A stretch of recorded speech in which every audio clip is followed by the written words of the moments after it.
Hey guys, Chris with Tillman Family Farm. So today, just like in the last video I talked to you guys about, we're about to get some chicks set up. We've got these two tractors right here that are vacant. We've got to do a couple things to these, get some lights back out and get some things set up. But we've got 100 chicks over in a brooder, and we're gonna get them all set up and get them to where we can get them moved. So this is gonna be an 8-week series, I would probably say. We're gonna go all the way through the weeks with these guys, one video a week, and then we'll do a processing video. And this is gonna kind of go along with all of our Georgia politics stuff that we're dealing with on the chicken laws. These are our personal birds. Georgia Department of Agriculture, I know you're watching. These are our birds. So last group, we're kind of taking a chance on them. Normally we don't do birds this late in the year. We did a set for ourselves earlier this year, and with everything that's going on in the world, we thought it might be a good idea if we would grab one more set and get some more meat in the freezer. So that's what we're doing. Hang with us. We're going to get these tractors set up, show you how these things work, and then we'll show you how we're going to move chicks into these because they're still in the brooding stage. We're going to move them into these tractors and keep them as a brooder for a time being before they get started moving on grass. All right, so I want to talk to you about the chicken tractors themselves real quick. I'm going to turn this camera around and kind of walk you around and show you this thing. There's a lot of different styles and versions of these things out there. I'm going to explain these to you, why we went with them, and what the benefit of using chicken tractors is all about. All right, so there is a couple of versions of these things. This one is the John Skoskovich chicken tractor. John Skoskovich has a book out that gives you all the directions and all that stuff to how to build these. I'm a farm guy, so I looked at one pretty close and built it. So this is 6 foot by 10 foot. I modified ours a little bit. So we have wheels on all 4 corners that come off and on. I put a handle there so you can pick up on it, slide the wheels off and on. They're all 4, nice and easy. So this bad boy just rolls around just like that, even though it's really, really loud. So we chose these because of the fact that we felt like we could walk in them. So Joel Salatin has some that work really well. They're a lot bigger than this. My wife works the farm for the most part, so in my opinion, I did not think that she was going to be able to physically move the bigger ones like Salatin has. So with her in mind, I decided to do this one, and I decided to put wheels on all 4 corners. Most of the versions of this that you see, they just have wheels on the back, and you still have to lift the whole entire front of this thing and back up. So I didn't think that was a good idea for her, so I put it to where you could lift each corner, slide a wheel on, and then this joker just rolls back and forth like a Cadillac.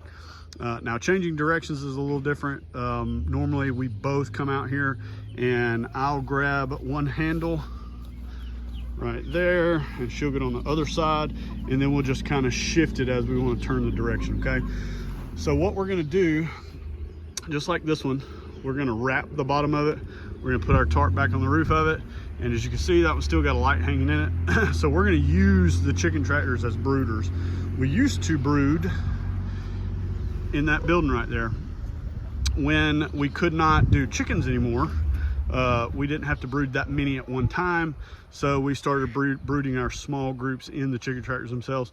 So we're going to get this thing turned around and we're going to back it up. So first of all, after they're finished brooding, they're gonna, both of these tractors are gonna move down this way. Whew, got my whole fire pit over kicking. And then they're gonna go that way. So that's the plan, but we're gonna back them up over this way because we have power to get on the lights right here. And that's gonna be the best thing for us. All right, so the boss lady Jamie made an executive decision, and they're all gonna go in one of these tractors for the time being. We got it all set up, just a few things needed. To show you what we got. She's bringing chicks out now. All right, so we got our roof on. We put the black side out because black is going to attract heat. And then we've got the bottom of it wrapped so that there's going to be no air flowing through there. This is an old billboard, by the way. We use a lot of those. That tarp's a billboard too. We got our power in here. And come around this way. We have a deep bed of shavings. We have 3 feeders and 3 waterers. We have 1 light in there currently, and there are 3 more coming with the chicks. So we'll set all that up. Excuse me. And then probably gonna close up that end down there to keep the heat in down there. Chickies everywhere. Chickies. More chickies. So we're in the south in Georgia, so it's going to be about 75 or 80 degrees today. The goal is to get this temperature in this thing up around 90-ish, which shouldn't be a problem. Of course, it's going to be a lot hotter under the lights. There'll be 4 of those lights. You see that light right there. But we're going to go ahead and get all these guys in here, and we have some more lights to add, and then we'll talk about this process a little more.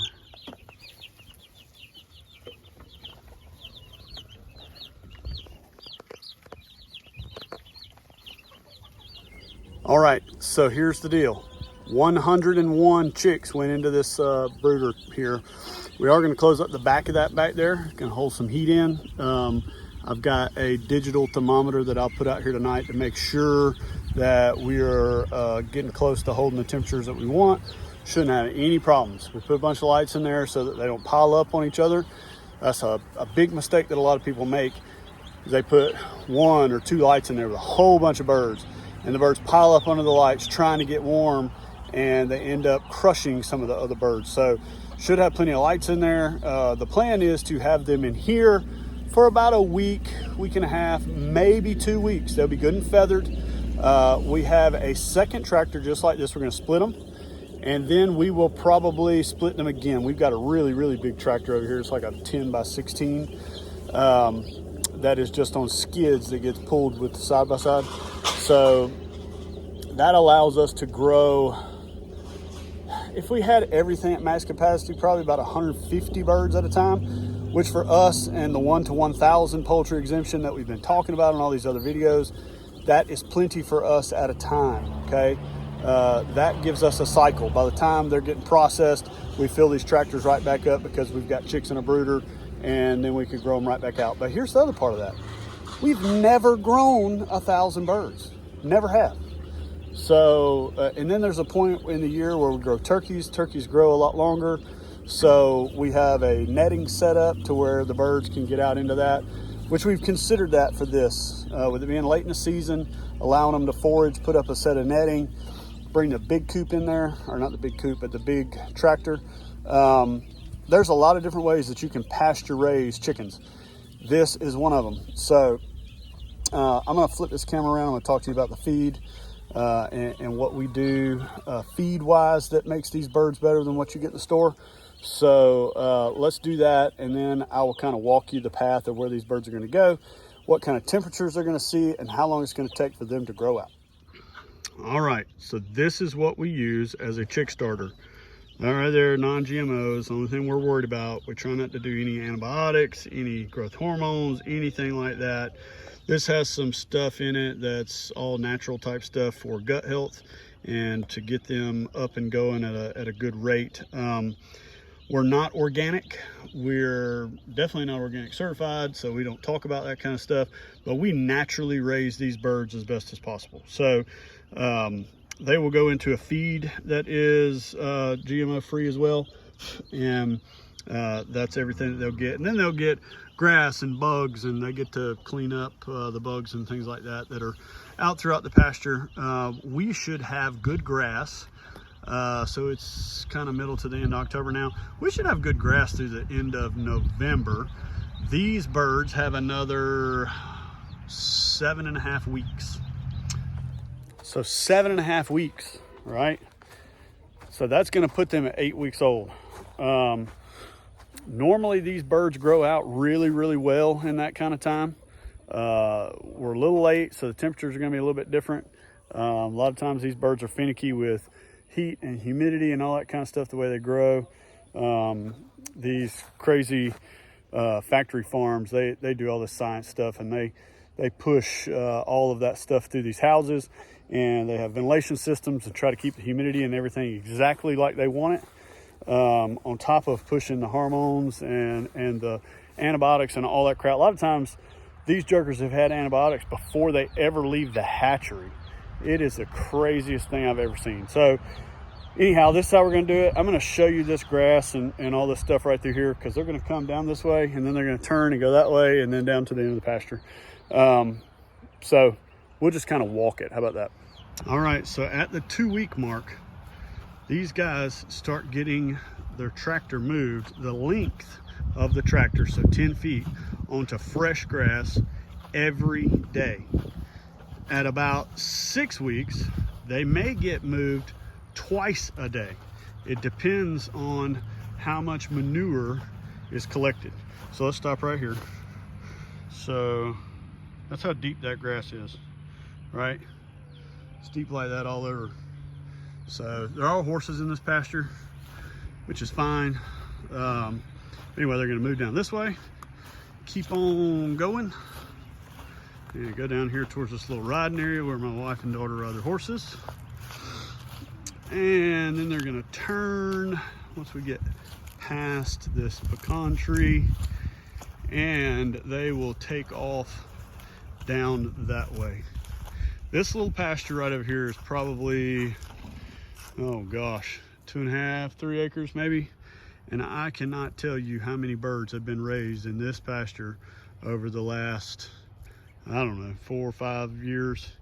And then we've got a big section that's way over there by that other barn that's had a bunch of birds raised in front of it too. So anyhow, that's the route they're gonna take. And about 8 weeks from now, we'll be collecting these guys up and bringing them into process. All right. I looked last night to see if I could find any good video footage out there that I could rob and stick in my videos of actual growing houses, and I cannot. So for any of you that are so interested in this fight that I'm in the middle of and how commercial birds are raised on big factory farms and all that stuff, there's 2 things out there that I would ask you to watch. There is a documentary that is specifically about raising meat birds. It's called Under Contract.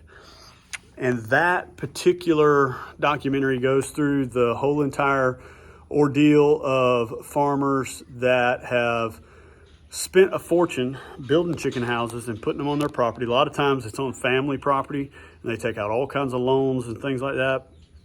And then when they fail because they can't keep up with the contract requirements, which change every couple of years, they end up going out of business, and some of them have lost family farms and all kinds of stuff over stuff like this. So a lot of times throughout the years, you may spend, you go out and get a loan for $1 million and you put in 2 to 4 poultry houses.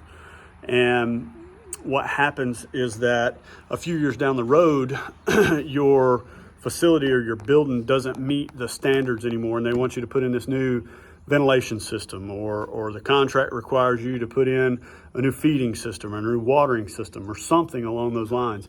So just say over a couple of years you've paid down $180,000, $200,000 of that $1 million loan, and then all of a sudden you got to invest another $250,000 to $400,000 in it to keep up with the regulations and the contract requirements. So it's a very, very vicious cycle. It is not a natural way to raise those birds. Those birds never see the light of day until they get slammed in a cage and sent out on a truck to a processing plant somewhere. So yeah, it's a very, very difficult process to understand, but watch Under Contract and then go out and find the documentary called Food Inc., like Food Incorporated. Go watch those 2 and you will understand why we do things the way that we do, and that there's hundreds of thousands of other farmers like us that do the things that they do. So anyway, we're going to keep this series going, 1 video a week till these birds get processed, and how we're doing it, where we're doing it, why we're doing it, and all that kind of good stuff. So we appreciate you guys watching. If you don't mind, go down and ring that bell so you'll see all the videos we put out, and we will see you on the next video.